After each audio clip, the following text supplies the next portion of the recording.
LGBTQ. Right now, Boulder police are investigating a road rage shooting on Highway 36 near Superior. This happened Saturday evening around 5:47 when a driver in a white Toyota Corolla pulled out a gun and fired a shot at another car near McCaslin Boulevard. The bullet shattered the driver's side window of a white Ford Fusion, causing minor injuries.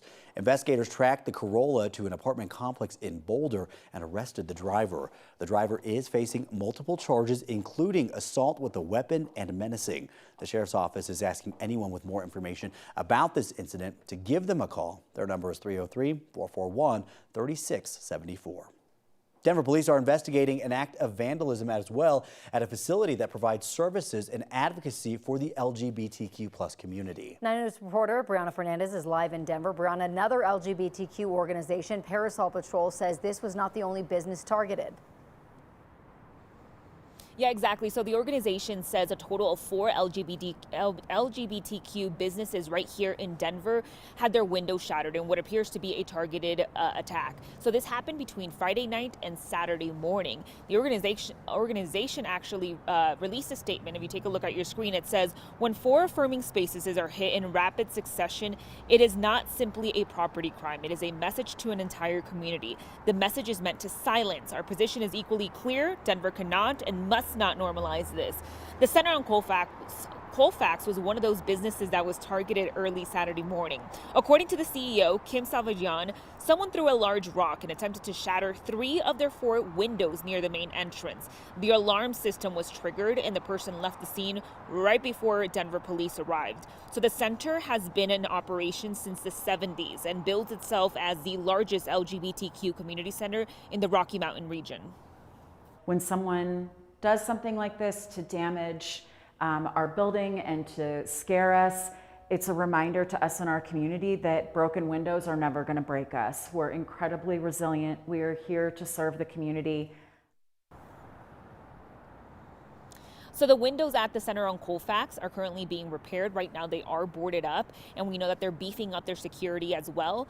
We have reached out to Denver police to see exactly if they can confirm how many businesses were targeted over the weekend. We know when we reached out on Saturday when this all happened, Denver police said that they were reviewing surveillance video, but we have yet to hear back from Denver police. We actually reached out late last night as well as this morning, and we're still waiting to hear back. For now, I'm live in Denver. Brianna Fernandez for 9 News. Brianna, thank you.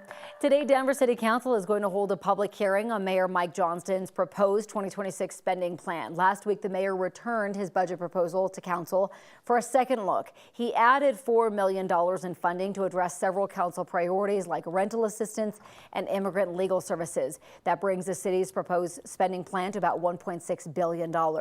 This session starts at 5 o'clock tonight. It could be a very long night, typically a budget hearing night. There's a few dozen people that sign up to give their thoughts, and that adds up to hours of public comment.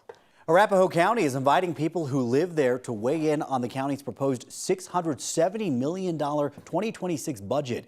This is according to our partners at the Denver Gazette. County leaders presented the budget to commissioners earlier this week. It's going to cover essential services. The proposed budget is a $100 million increase from last year when the county faced and recovered from a budget shortfall. The money comes from additional property tax revenue from a ballot measure passed by voters last November to fill the shortfall. The public hearing is set for tomorrow, and commissioners are expected to adopt the final budget on December 9th.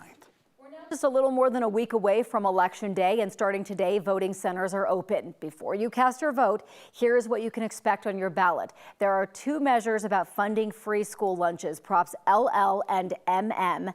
LL would let the state keep an extra $12 million from high-income taxpayers to support school meals. MM would raise taxes again on those earning more than $300,000 to cover growing costs and help fund SNAP. A no vote would limit free meals to low-income students and force the state to find other funding.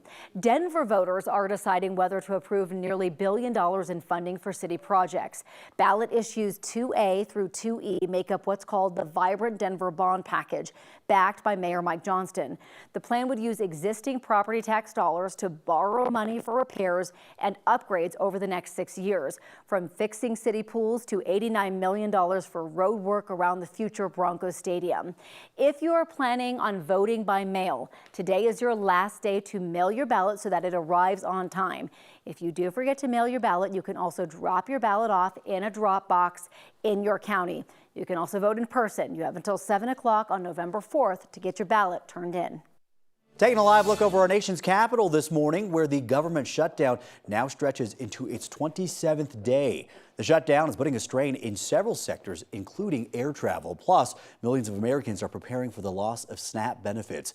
The U.S. Department of Agriculture says that SNAP benefits will not go out November 1st. The Trump administration says it won't use about $5 billion in contingency funds to keep the program running, blaming Senate Democrats for the stalemate.